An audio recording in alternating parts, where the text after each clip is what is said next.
Assalamualaikum warahmatullahi wabarakatuh. Perkenalkan, nama saya Albayati, Prodi dari Sosiologi, Disipel Raja Haji Kepulauan Riau. Baiklah, di sini saya akan menjelaskan tentang Emil Durkheim. Yang kedua yaitu metode sosiologi Durkheim. Fakta sosial harus dianggap sebagai suatu yang nyata, maka fakta sosial dapat dikuantifikasikan, dijumlahkan, dan diukur. Dasar utama dalam strategi menjelaskan fakta sosial adalah fakta sosial harus dijalankan dalam hubungannya dengan fakta sosial lainnya. Itu artinya bahwa dalam melakukan penelitian sosiolog harus memperhatikan prinsip metodologis bahwa suatu fakta sosial tidak bisa dijelaskan dengan fakta psikologis, fakta biologis, ataupun fakta kosmik, melainkan dengan fakta sosial lainnya. Strategi menjelaskan fakta sosial meliputi penjelasan kasual, yaitu penjelasan tentang fakta sosial dengan meninjau asal-usul suatu gejala sosial, sebab akibat, dan penjelasan fungsional, yaitu penjelasan tentang fakta sosial terhadap fungsi-fungsi terdapat dari suatu gejala sosial.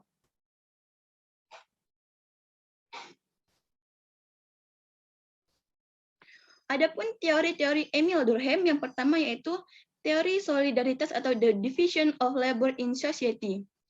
Dalam buku ini menerangkan bahwa masyarakat modern tidak diikat oleh kesamaan antara orang-orang yang melakukan pekerjaan yang sama, akan tetapi pembagian kerjalah yang mengikat masyarakat dengan memaksa mereka agar tergantung pada suatu tim. Solidaritas menunjukkan pada suatu keadaan hubungan antara individu atau kelompok yang didasarkan pada perasaan moral dan kepercayaan yang dianut bersama yang diperkuat oleh pengalaman emosional bersama.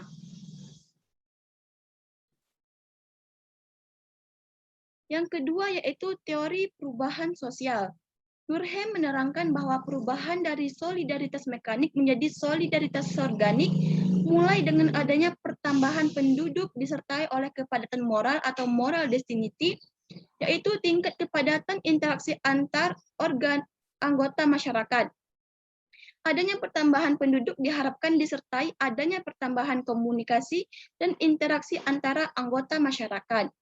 Pergeseran solidaritas melalui pembagian kerja dalam masyarakat sehingga masyarakat berubah dari berbasis solidaritas mekanik menjadi berbasis solidaritas organik dipandang oleh Durkheim sebagai suatu natural course, yaitu suatu hal yang alamiah dalam perkembangan suatu masyarakat.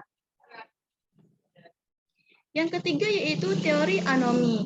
Durkheim mengembangkan gagasan tentang teori anomi. Menurut Durkheim, anomi merupakan suatu kondisi di mana ketiadaan pengaturan kegiatan kehidupan manusia secara normal yang ditunjukkan dengan adanya ketimpangan antara aspirasi dan alat. Situasi anomi akan menimbulkan berbagai distorsi atau penyimpangan dalam masyarakat seperti bunuh diri, apatisme politik, dan lain sebagainya. Yang keempat ada teori bunuh diri. Durkheim memilih studi bunuh diri karena persoalan ini relatif merupakan fenomena konkret dan spesifik, di mana tersedia data yang harus bagus secara komparatif, akan tetapi alasan utama Durkheim untuk melakukan studi bunuh diri ini adalah untuk menunjukkan kekuatan disiplin sosiologi. Dia memilih penelitian tentang angka bunuh diri di beberapa negara di Eropa. Secara statistik, hasil dari data-data yang dikumpulkan menunjukkan kesimpulan bahwa gejala-gejala psikologis sebenarnya tidak terpengaruh terhadap kecenderungan untuk melakukan bunuh diri. Menurut Durkheim, peristiwa-peristiwa bunuh diri sebenarnya merupakan kenyataan-kenyataan sosial tersendiri yang karena itu dapat dijadikan sarana penelitian dengan menghubungkan terhadap struktur sosial dan derajat integrasi sosial dari suatu kehidupan masyarakat. Yang terakhir ada teori tentang agama atau the elementary form of religious life. Dalam teori ini, Durkheim mengulas sifat-sifat sumber bentuk-bentuk, akibat, dan variasi agama dari sudut pandang sosiologis. Agama menurut Durkheim merupakan a unified system of belief of practice relative to sacred things. Dan selanjutnya, that is to say things set apart and forbidden are dead to them. Agama menurut Durkheim berasal dari masyarakat itu sendiri. Masyarakat selalu membedakan mengenai hal-hal yang dianggap sakral dan hal-hal yang dianggap profen atau duniawi. Dasar dari pendapat Durkheim adalah agama merupakan perwujudan dari kolektif consciousness, sekalipun selalu ada perwujudan-perwujudan lainnya. Tuhan dianggap sebagai simbol dari masyarakat itu sendiri, yang sebagai kolektif consciousness kemudian menjelma ke dalam kolektif representation. Tuhan itu hanyalah idealisme dari masyarakat itu sendiri yang menganggapnya sebagai makhluk yang paling sempurna. Tuhan adalah personifikasi masyarakat.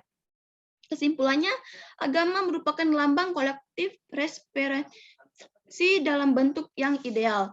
Agama adalah sarana untuk memperkuat kesadaran kolektif seperti ritus-ritus agama. Orang yang terlibat dalam upacara keagamaan, maka kesadaran mereka tentang kolektif consciousness semakin bertambah kuat. Sesudah upacara keagamaan, suasana keagamaan dibawa dalam kehidupan sehari-hari. Kemudian lambat laun kolektif consciousness tersebut semakin lemah kembali. Menurut Durkheim, relasi antara agama dan masyarakat sangatlah intim, karena agama terbentuk dari social current atau arus sosial, yaitu proses dari kolektif efferences, kesadaran kolektif, menuju ritual peribadatan dengan menyucikan sesuatu yang disebut dengan tolen.